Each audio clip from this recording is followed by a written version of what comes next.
man of the hour. Hello. How are you, Jabala? Good. Good evening. How's it going over there? Good, good. Well, I can hear you really well. So hopefully you can hear me too. Yep. Things are well. We're Okay, good. calm, And waiting for this for some time. I'm excited. yeah. So thanks for being so patient because I know we kind of booked this in a couple of weeks ago, right? When all of this lockdown started. But I'm glad you weren't the first one because maybe I've ironed out my little niggles and problems. So we should put on a good show for everybody. Both of us. Yeah. Uh, and we've got over 40 people with us already. So thanks for everybody for joining us. I think what I'll do first is I'm going to introduce myself because maybe some people joining us are joining us from your following Yeah. and don't know who I am.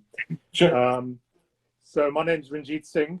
I am an antiques dealer, professional antiques dealer, and art dealer from the UK. And I specialize in arms and armor. So that's weaponry, historical weaponry, from India and the surrounding countries. But I really cover the whole of Asia and almost anything non-European. India being my main focus, and I've been doing this since. Well, I've been interested in the field since I was in my late teens, early 20s. And I'm thrilled to be joined by Javala Singh from Vancouver. And Javala, I'm going to let you introduce yourself. Sure. Yeah. For those who don't know, I'm a PhD student here studying at the University of British Columbia. I've been looking at historical texts that come before the colonial period, so before the British come into Punjab. And in doing that, then I'm like learning Braj Bhasha, which was a language largely used by the Sikhs in the 1700s, early 1800s. And, through my studies, I've started a podcast called the Suraj Podcast. And in that podcast, I go over a text called the Suraj Prakash. Now, that's a text that was completed in 1843 by the poet Santokh Singh, a really, really important text historically for the Sikhs. And in the podcast, I just give each episode is one chapter summary of the text. And the text, if you can see behind me, it's this entire row. So basically, up until that point, if you got all the Sikh historical texts together, it would not have been all of them prior to Suraj Prakash. It would not be anything even close to the size of Suraj Prakash. That's how big that text is. So, yeah, we can go into more about what I do, and we go through this as well. Well, before we kind of delve into that, and I can see people are still joining, and I know you've been doing these live videos and, academically going quite into some debate, but I wanted to lower the tone just for a couple of minutes. No, sure. And what I've done is nickname you the Prince of Punjabi proverbs. Okay. So, but what I was going to do is test you on English proverbs, because I know you North Americans do struggle with the way us Brits sometimes talk. So some of my followers and me have ganged up on you, and we've come up with some. So I'm gonna give you a test. Are you ready? Yes. Beats around the bush. Around the bush. Around the corner, so it's pretty close. A stone's throw away, perhaps. Okay, no, it's not so literal. It means to not get to the point in a conversation. Ah, right. Okay. So the second one, I'd be very surprised if you know this. How's your father? How's your father? I mean, I'm gonna assume that's how. It's not literal. Yeah, you'd have to. Okay. If you don't know, you don't know. I think again in North America, you guys say "get your groove on." Oh, okay. Okay, so I'm going to leave it there because I know this is a family time. So going to play some footy. going to play some footy, like football. Yeah. I'm going to have fun. Yeah, you got that one. I'll give you that one. Um, this is how I feel at the moment. I'm knackered. Oh, tired. Yeah, yeah. I got it. Yeah. You guys use that over there? Oh, but I come to England a lot, so Okay. my cousin Okay. give me that one a lot. Yeah, of course. Um, wind your neck in. Wind your neck in. Mm. You annoy somebody? Yeah, yeah. It's something you would say if somebody's annoying you. Yeah, no, you got it. Yeah, yeah. Um, something I hope doesn't happen today. It's all gone pear-shaped. Oh yeah, it's foobar. It's been mash up. It's got really messed up. Yeah, you're a secret Anglophile, I can tell. Um, something none of us had done for a while. We're having a right old knees up. A right old Knees up. knees up. No clue. No, it means have a party. Oh, okay. Oh, right, right. And the last one, I'll be very surprised if you get this. It's a word, Bagsy. What does Bagsy mean? Agsy. Does it mean like butters, like ugly? No, it means the equivalent of shotgun. Oh, okay. You guys say shotgun, we say Bagsy. Right. To get in the car, or like shotgun beer. No, you want to be first at something. Oh, okay. I see. Yeah, yeah. So anyway, apologize for the silliness, but we're gonna move on with some serious stuff now. On the subject of proverbs, I wanted to ask you what your inspiration was behind. By the way, Punjabi proverbs. I've left it downstairs. There we go. 54 Punjabi proverbs, which was released late last year. Yeah. You were nice enough to come to that, the party, the release party that we had in Central. Yeah. Really fun. How could I forget the launch in September? In fact, I had a question. Somebody saying that they've run out on UK Amazon. Is that true? Do you know? Yeah, that's something where we have to replenish the stock on that. It's been, selling a lot more than I thought it would sell, and we're happy about, people. It's something that's easily digestible. If people Yeah. in the book, it's just, there's a proverb on one side in Punjabi and the transliteration, and then there's a translation, a literal translation, and then the translation providing the context. So some of the proverbs, proverbs in general, right? They're not literal, which is why, I started to dig into them because I do this translation work. And when you do translation work, if you come across a proverb or idiom, you can't translate that literally. So you have to know, the context that it's being used in. And to do that, you have to dig deeper to find like these dictionaries specifically for proverbs, specifically for idioms. And then from that, I dug around and I managed to get up 54, and then I put it out, and people seem to enjoy it. Mm. It's great, and I think it works on so many levels. It can be something which I do. Just at the side, and you have a couple of minutes, and you can flick through. But it's a deeper thing as well. Some of these proverbs are quite philosophical and metaphorical, it's great it gives it insight into our heritage. Oh, definitely. I think a lot of people, I know I do, love to speak to my mother and older generation of, did you use this proverb? And some of them, of course, I remember my parents talking about or saying when we were growing up. So was that your inspiration? The older generation, and how did you do the ones that you didn't know of? How did you do that research?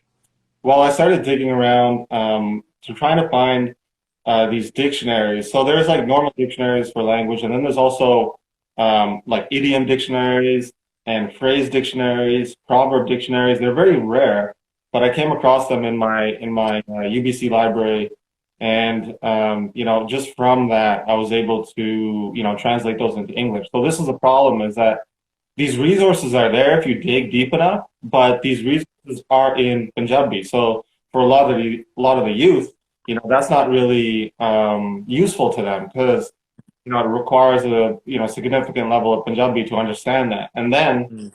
so what I did was I took that such that the youth could then understand it and then shoot it off to their grandparents.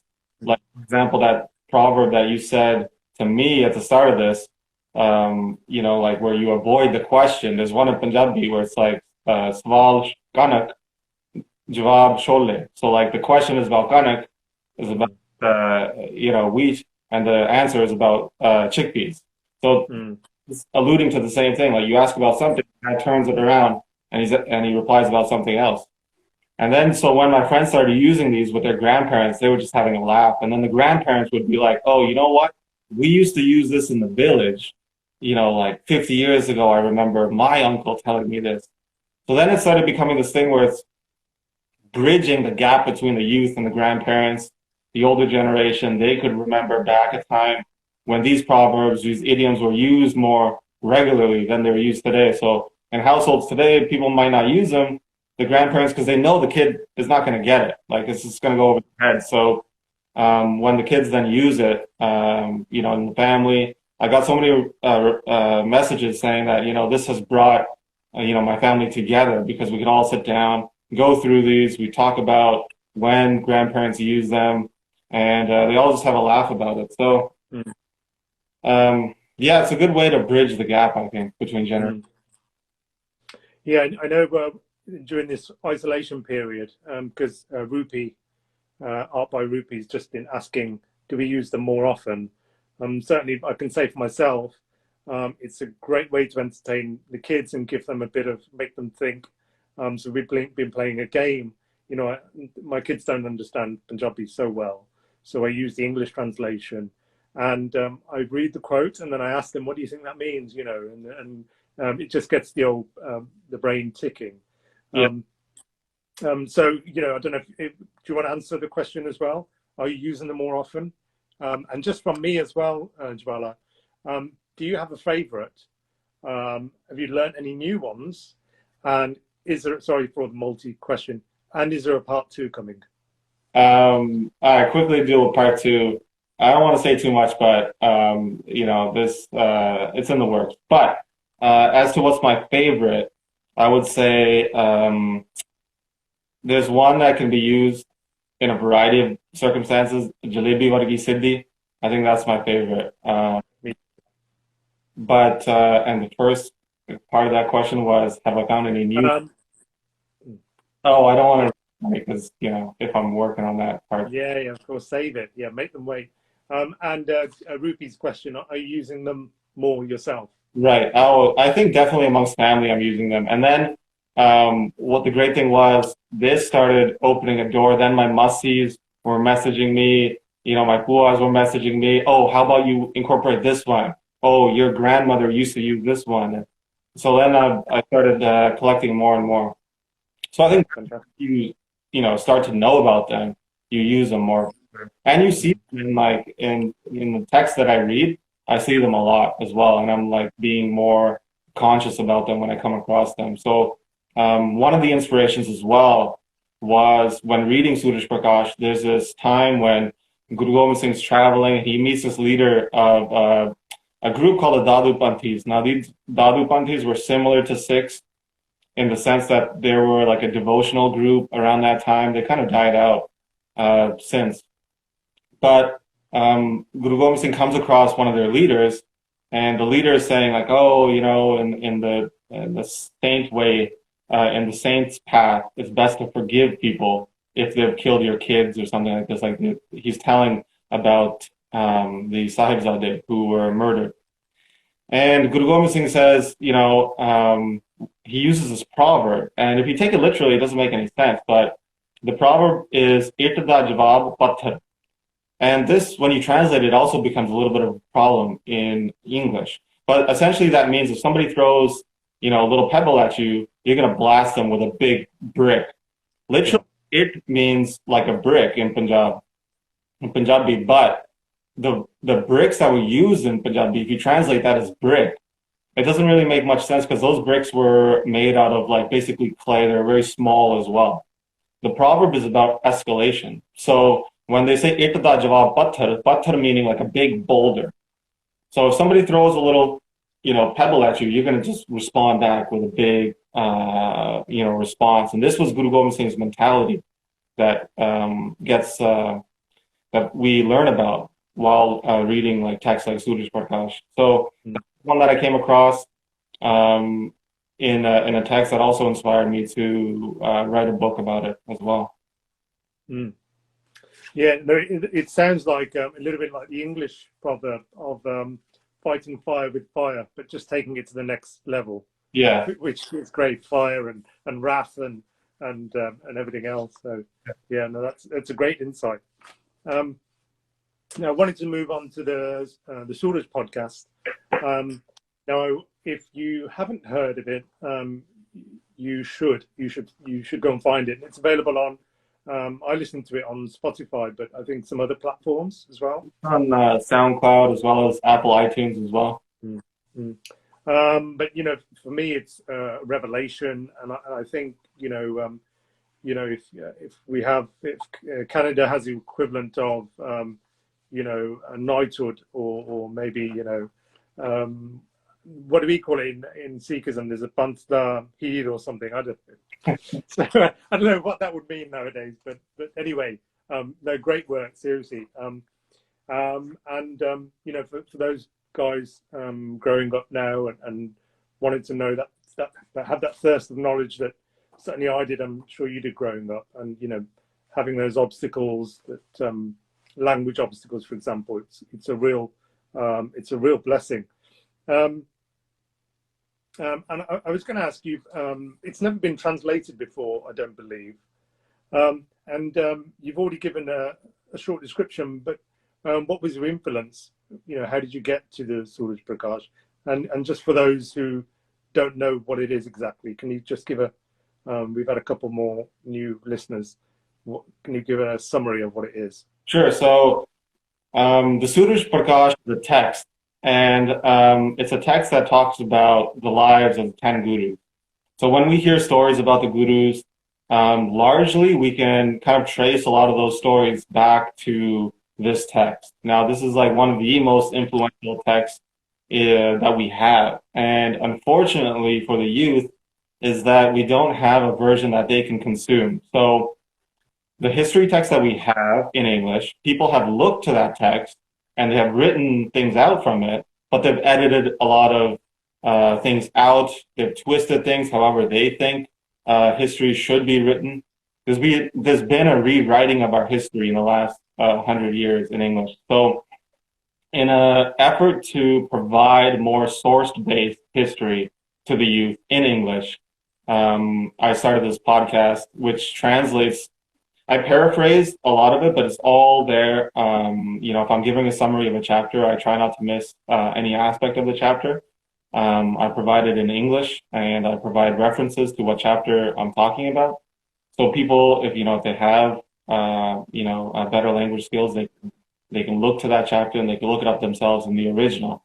But it provides for a way for the youth to kind of learn about their history in an unedited type of way, so they can actually see how 200 years ago thought about the gurus, thought about what the guru's mentality was, what his personality was like. Because in reading stories, you really get a sense of their personality. Like, for example, that proverb that Guru Gobind Singh uses.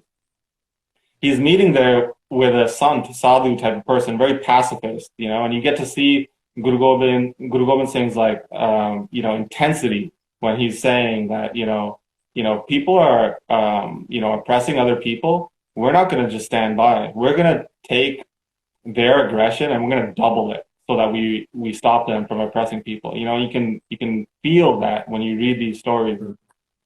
How I came across it is that, this text is still taught in traditional learning centers, sampradayas, but that's not widely available here in the West.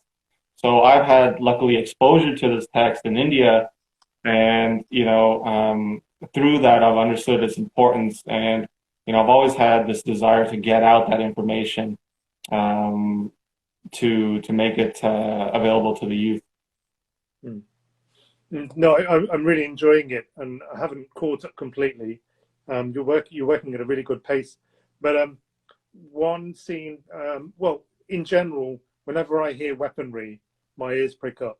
In your commentary of it, and episode 14, when Guru Har Gobind has been separated from the Sikh army and he's accosted by Abdul Khan, Ratan Chand, and Karam Chand, and the description you give of the fight that ensues, it's really interesting because not only is the weaponry described, but the martial art is described, and again it personifies the Guru, somebody who maybe we have images of growing up, and he's a name and a revered name, of course, but this really personifies, it's a description of him fighting and talking. It's really interesting. And I thought, just before I move on, I just wanted to pick up on something I thought of when you were just speaking. I thought the lovely thing about the Suraj podcast is that it's not just relevant for Sikhs. I've got many non-Sikh followers. I've got one or two friends who love horses. And your stories of Bidhi Chand, the Sikh who goes off and steals Shah Jahan's two favorite horses. I know she's going to love that, so I'm gonna point her in that direction. But people who are in the Indian and Islamic art field, and you're talking about the Mughals and the Sikh relationship with the Mughals, I think it's really interesting for everybody. But what I wanted to do with you, I wanted to ask you to re-commentate that episode 14, that battle scene.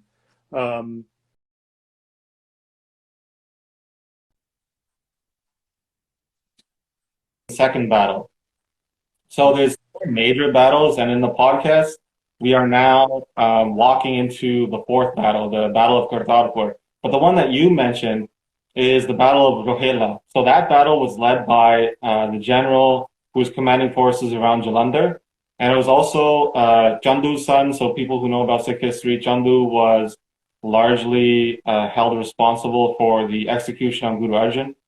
And so there was Chandu's son, and there was also somebody called Kirar, who lived in that village of Rohela where the battle happened. And his son also was leading the attack. So in that battle, Guru Har Gobind actually, this is like around evening time, it's starting to get dark.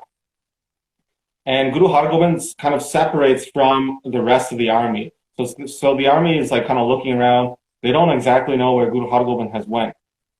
And the general sees that Guru Har Gobind is kind of separated. There's some distance between them. So they think that, all right, what we'll do now is we'll attack Guru Har Gobind.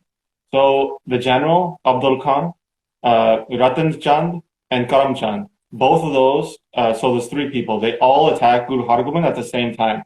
So it's basically this 3-on-1 duel that happened. Chandu's son, Karam Chand, is the first one that gets within range. And as soon as Karam Chand gets within range, Guru Har Gobind, with a shield in his left hand, hits Karam Chand in the face and knocks him out. And as he knocks him out, he steps back and he uses this pistol on his waist, Guru Har Gobind, and he Can I stop you? Yeah, sure. Can I stop you there? So he knocks him out with the shield. Now I wanted to show a kind of a typical. This is actually Bhutanese, but it's exactly the same form as an Indian dal, Indian shield. There's absolutely no difference, and it's made of leather. And you can see, unfortunately, it's got a crack there, but you can see the upturned ridge. And this is quite similar to what the Gurus would have used at that time. And the description of Guru Sahib knocking out. Which one was it? Karam Chand. Karam Chand. So he's the son of Chandu, yeah. Yeah. So the description of him being knocked out.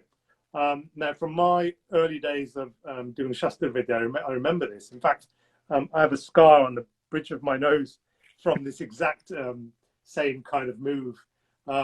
It's highly unlikely he was knocked out from force of the shield.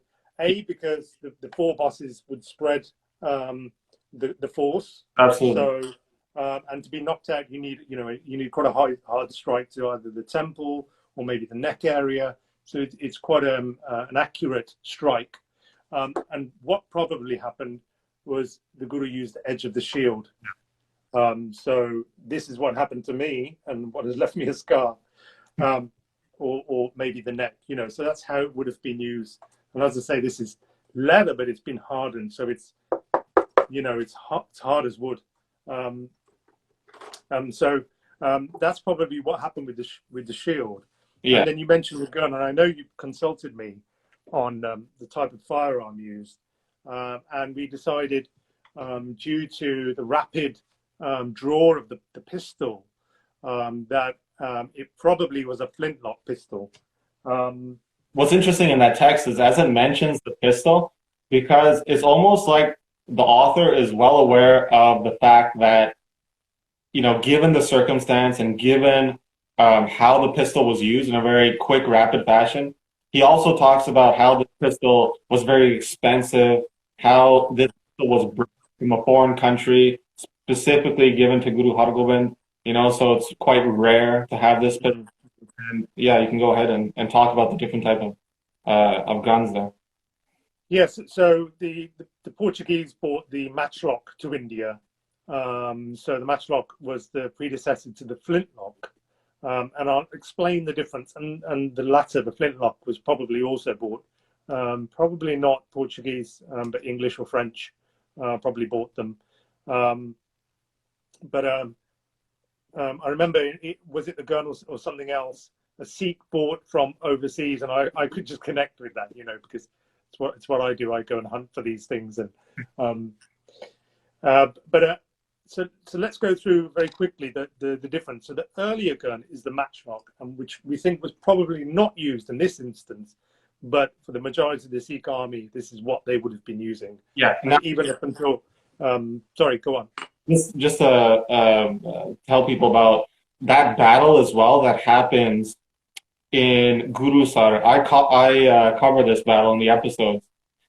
This battle is known for it being very cold at that time. So and it very vividly describes how these matchlocks are used. That the Sikhs, as you'll describe here, and the problems that the Mughal army had because they were not prepared, because it was very windy. Now you can talk about why it would matter if it was very windy and how to use these weapons.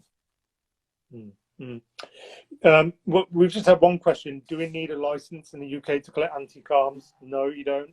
And for matchlock and flintlock, you don't need a license. And I keep using the term, so I'm going to show you what a matchlock is. So this is a very long rifle, which I can't fit into the screen. But this is a matchlock, and these are used right up until the late 19th century.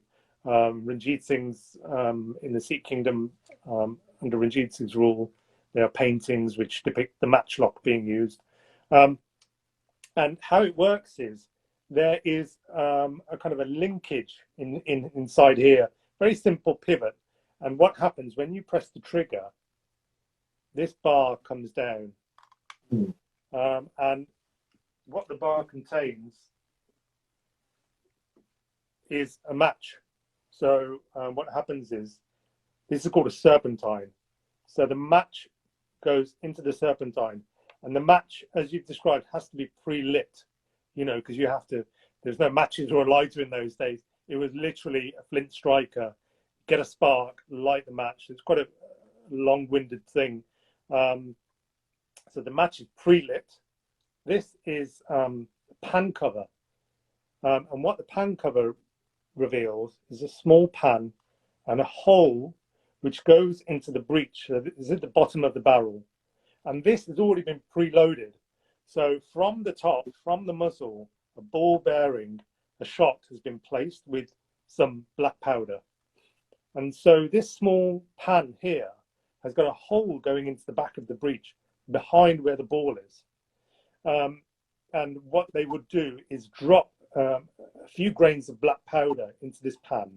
And as I say, this pan cover keeps the pan dry and the black powder dry. And then the lit match is carefully, slowly lowered. See, I missed there. So you'd have to adjust the match.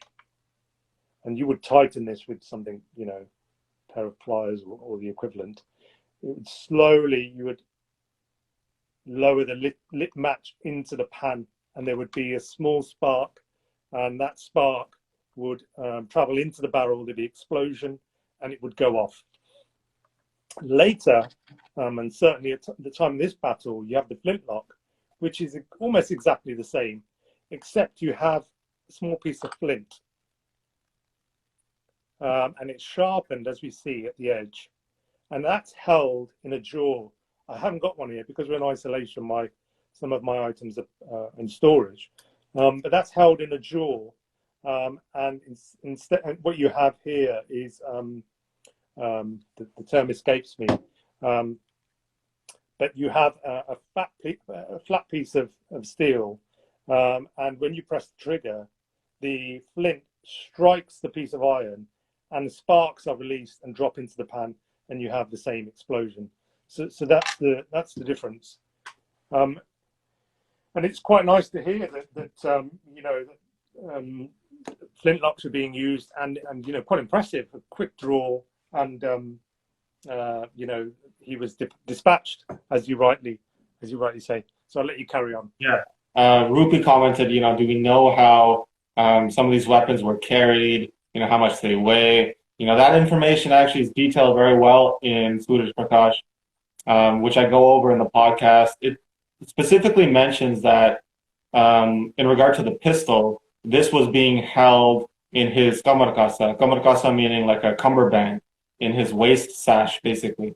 So as he knocked out Karamchand with his shield here, he turns and he pulls out from his waist band the flintlock pistol and shoots quickly Ratan. And so two of them have now been taken out, well, one of them temporarily. And then Abdul Khan, who comes on horseback, he jumps off his horse, and then they have a duel with a sword and a shield.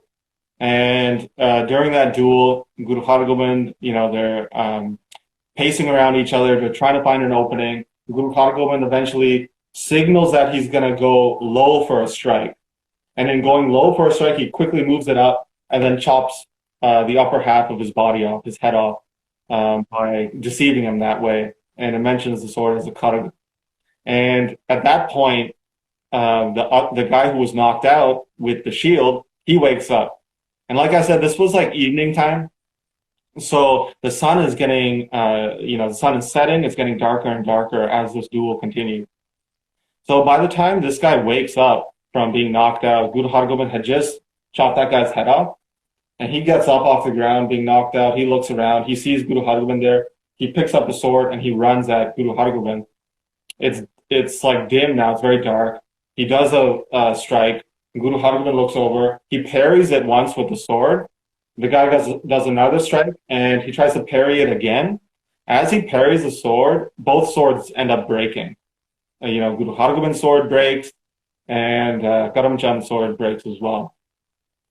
So when both of them break, it also mentions that Guru Hargobind, in his kamarkasa, in his waist sash, he also has a katar. So a katar is like a punch dagger. I'm not sure if you have one handy there. Yeah. It does say that, you know, he's thinking about using this katar. He doesn't end up using it because he looks at the other guy and he is unarmed at this point, and he's thinking, you know what, it's better off that I just kill him with my own hands. This is what he did. So, you know, he just grabs Karamchand at that point. And the text talks about how the words are used like tod, marod. He's like grabbing him and he's putting him in all these different locks. So he's like snapping his wrist, he's snapping his elbow, he's snapping his shoulder. You know, he's just manhandling him. The text talks about how, you know, it's like a big elephant has grabbed this little rabbit and is just squeezing the life out of him. After he's broken all of his joints, Guru Hargobind then picks him up and then just slams him on the ground head first. And the text talks about like how it's like butter coming out of his head, like his brains are now like spilling onto the floor. And after that, Guru Hargobind now just sits down. You know, there's 3 dead bodies around him, and one of them is just mangled, and he's just sitting there meditating as the sun goes down. It's very dark. and he's just sitting meditating and thinking about, the whole battle, how it happened, how all of this was so, it didn't need to happen, right? They had ridden against Guru Hargobind. He didn't want, this battle basically. And then Bidhi Chand and the Sikhs eventually find Guru Hargobind. They're searching. They have these, torches. So now it's basically dark. And Guru Hargobind's sitting there meditating while these three dead bodies are around him. They find him. Guru Hargobind just looks over at Bidhi Chand and says, all these years that we've been training, this is why training trust is useful. And it's a very ominous, very important moment in Guru Hargobind's life, that battle. So yeah, that was a vivid description of Guru Hargobind beating these three people all at once. Well, I'm not going to go into too much detail because the Qadar wasn't used in the end, but I will show for everybody a Qadar. So and the design of the Qadar never really evolved, from early medieval times until the 20th century. This is the form of the Qadar. This one is mid 19th century, early to mid 19th century, during the Sikh Empire probably, and it has some signs that it was made in the Punjab. There are stylistic points that tell us that it was made in Punjab. This one was for somebody very high-ranking or beautiful. I mean, it's almost more decorative than you would need for battle use. I mean, these piercings are purely, aesthetic. They would in fact weaken the blade. So, but of the type of thing, even back then, the overall form would have been the same and used as a punch dagger. So ideal really for dispatching Abdul Khan, because it's a close quarter weapon, as it would have been drawn quickly, just like the pistol was. So it would have been ideal to have been used. And just on the importance, I wasn't going to bring this up, but on the importance of Shastra Vidya, I know we're unlikely to go into any battles or skirmishes anytime soon, but it's nice that people are still keeping those traditions alive alongside, what you do, the academic side. And it's my belief that as Sikhs, and especially those Sikhs that wear a Siddhi Sahib Kurban, should have some form of exposure to Shastra Vidya, whatever form that might take. My first exposure was Silat and Eskrima, Indonesian martial arts, but still very high level, weapons based. So I've seen recently. Let me just show you. I don't have a beige cubs on hand, but I do have a small guard on hand. Now I've seen a couple of times recently, and this is a kind of a mini guard. So the type of guard that's held up as the Guru Sahibs, in Hazur Sahib and places like that. So I just keep it on hand in my office. But just simple things like you see the beige cubs or the khanjar being held by Sikhs, who carry it, and they're holding it the wrong way, so some basic training, if you're in the military or the police in the Western world, in order to be issued with weaponry, you have to go on a course, and learn the basics. So, when I see Sikhs holding, it's a simple thing to hold, for example, this is the proper way, the edge is on this side, to hold a gard or a beige cubs. There's a line in Gurbalas Pachai Dasmi, so a text that comes in the 18th century, so the 1700s. And it says, obviously as a mandatory, that all Sikhs should be, armed, with a Qurban, and, even with more than that. But it does say that for those who have not trained in Shastra Vidya, who have no training at all, a weapon to them, a Qurban to them is poison. And it's giving, it's explaining that, don't keep something on you unless you know how to use it, because somebody else is going to take that off you and use it against you. So, people were not just wearing things for show at that time. If somebody wore something, it wasn't an accessory, it was a part of them, their being, so they knew how to use it. Yeah, I mean, dedicating your life to any kind of Indian art or Asian art or whatever type of art, is, it's dedication. However, I don't think there would be any harm in somebody going on a week's course on blade handling. I certainly did that when I was a bit younger.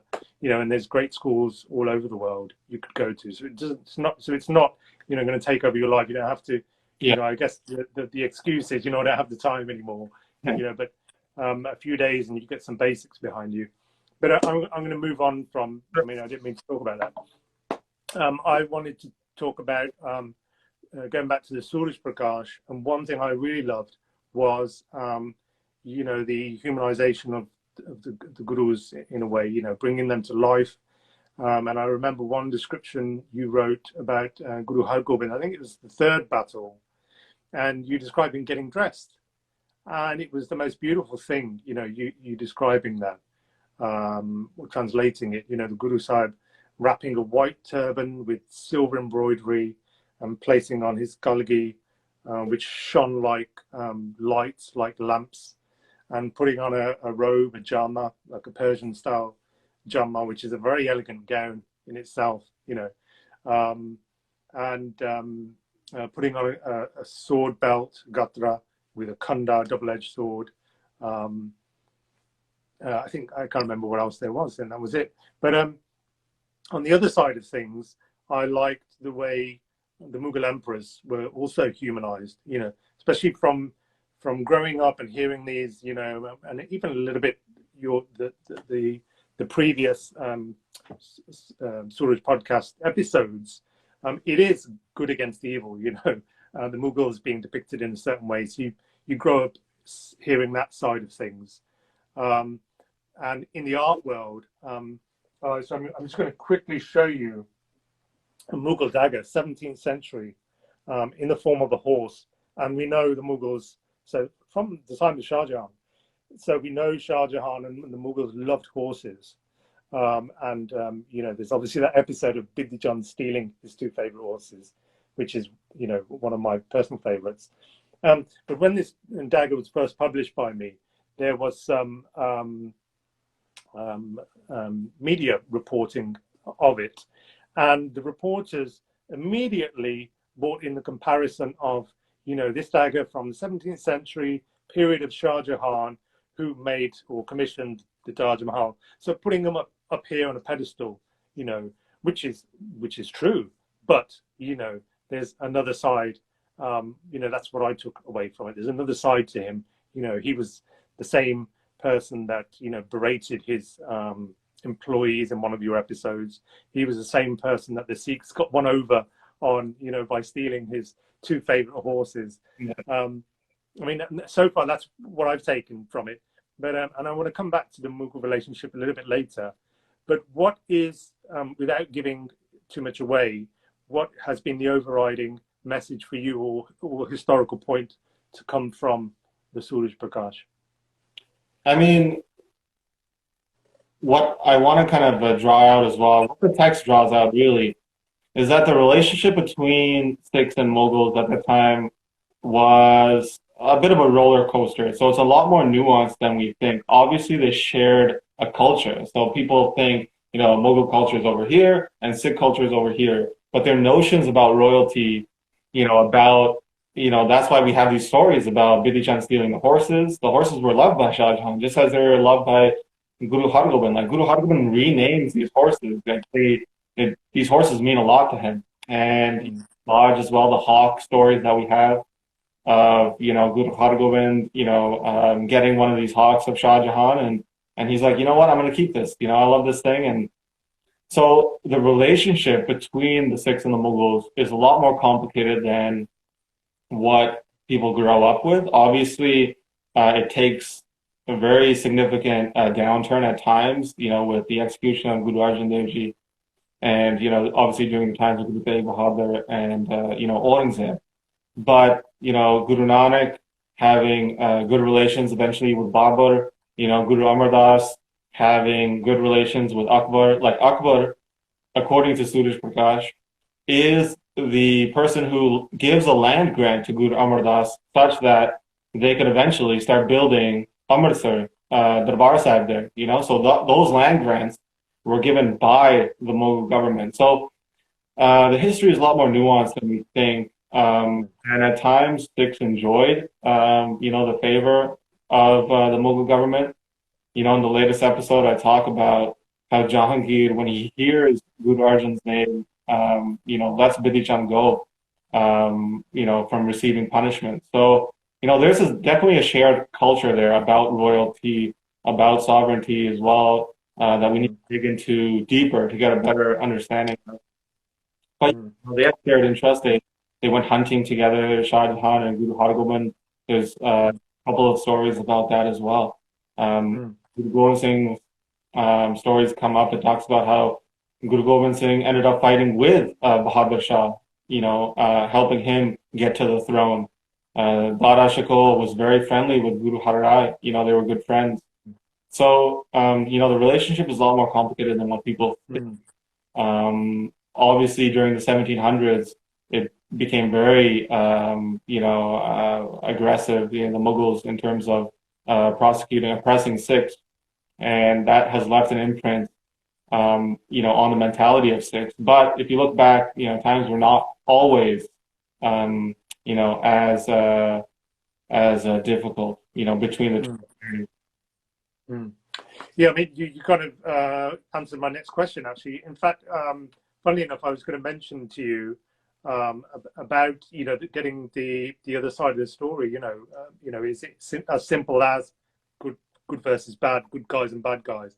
I guess not. And there was an article today it popped up on my Instagram feed of the independent newspaper in India, and the name of the article, or the title of the article, was "Tolerance from the Great Mughal," talking about Akbar. So, and you already mentioned how he gave land grants to us as Sikhs. So I think, to have a balanced conversation about that relationship is a healthy thing. And do you think the Sikh scriptures, the Suraj Prakash and other historical Sikh scriptures, do they do that? Are they balanced? Well, or are they biased? What they're good for is that they show that what they provide us is a pre-colonial narrative of what was going on. So we can use that, as well as, texts written by Guru Gobind Singh. Dasam Granth mentions Babur as well. You have texts like Bansavali Nama in the 1700s, Guru Bilas Pasha Dasmi 1751-ish. These texts shed a lot of light upon the narrative of Aurangzeb and the Mughals. So, for example, they're going to be very useful in providing a balanced viewpoint. So, for example, what's happening nowadays, not to say that Aurangzeb, was a great guy, but the far Hindu right, what they've done is they've gone to a really far extreme talking about the Mughals. And people now, to counter the Hindu right, because obviously they're also very biased in what they say, are saying things like, oh, Aurangzeb wasn't that bad. And, that might be true to a certain extent to what the Hindus are saying. But in terms of Aurangzeb prosecuting and oppressing people of Punjab, that's well documented in text. Bansavali Nama, and these are texted in the 1700s. So what some academics say, unknowing of these texts, is that, oh, this narrative is a British narrative because the British came in trying to demonize the Mughals, and saying that, we are going to be the new government, we're going to be just, unlike these Muslim oppressors.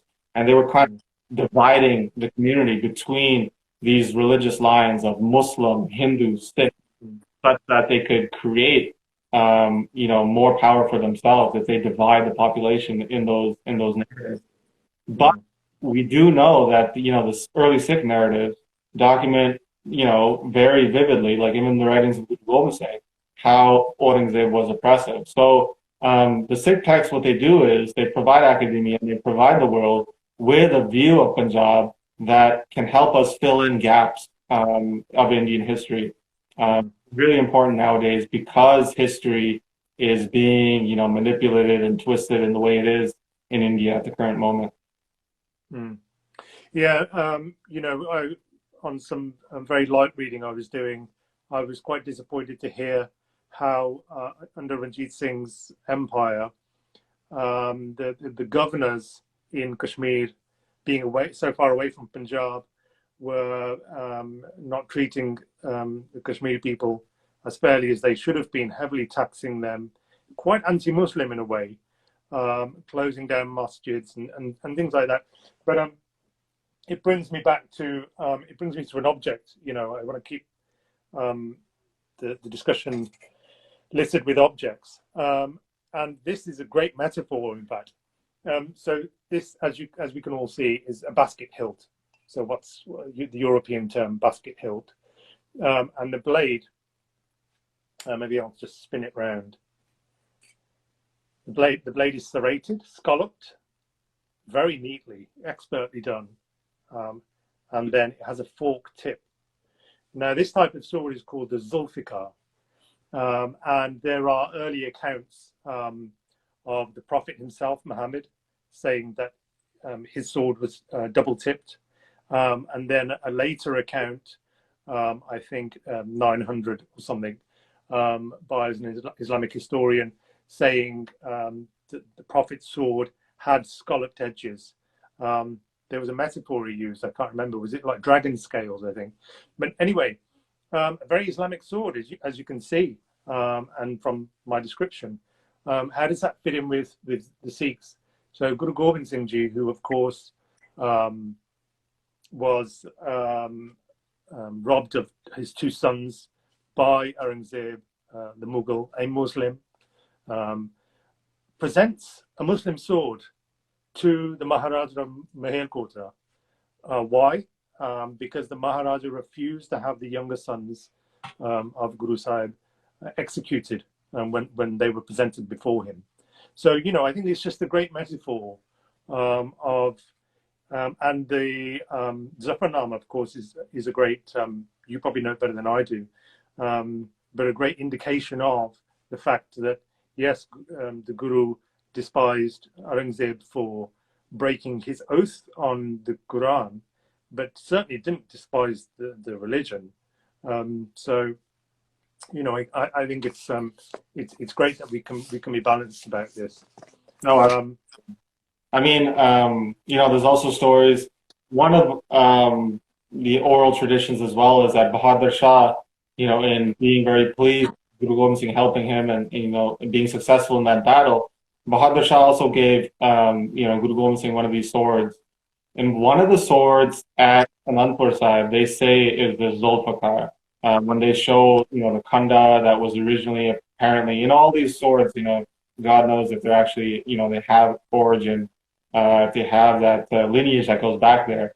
And that's a topic for another discussion. But they say that one of the swords there is that Zulfikar that you mentioned. So they show it off as that, saying that, you know, this is apparently the Muhammad sword, or this is Muhammad's son-in-law's sword. So, Ali. So, you know, what I wanted to get back to as well is that shared culture. So, you know, the Mughal princes and royalty, they would have a Qatar, you know, in their cummerbund, Kamar Kasa. So, you know, Qatar, very Indian weapon, you know, its origins, you know, arrive in India.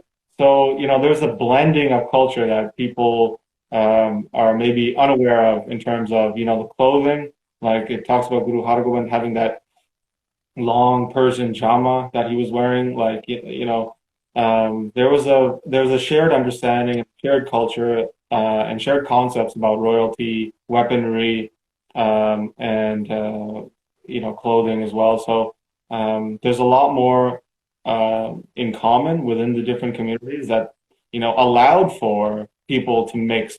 You know, there's a reason why you have so many Muslims coming into the court of Guru Gobind Singh. You know, so many other people from other, you know, different groups as well, Vaishnavite, Shaivite, Devi, Bhagats, whatever have you. They all shared a commonality, you know, and, you know, scholars are trying to work out what to call that, you know, but there was a shared understanding about Dharam, you know, regardless, you know, Sufis could connect to it, Vaishnavites could connect with it, Sikhs could connect with it, and it allowed for people to recruit and people to intermingle and connect. Mm. Yeah, yeah, it's interesting. I'm going to wrap it up soon, but just on that discussion about accepting of other cultures, etc. You touched on the Mughals wearing the Gadar. Now, the Gadar is an ancient Hindu weapon Yeah. that the Mughals, when they came into India, adopted for themselves. So it showed that they were open to sharing or borrowing culture. Um, and the last thing I want to show is from several requests from my great followers of Runjeet Singh, shows something from your private collection. Now, for me, my private collection is just that, private. I will, it is my ambition to publish something one day and share it with everybody. But as a full-time dealer and a full-time dad and school teacher at the moment, it's a lifetime's work. So I will one day, but I will show something, and it does depict one culture borrowing something from another culture, and maybe some of you will be surprised. Many of you will probably understand already, and it is the Sikh chakra.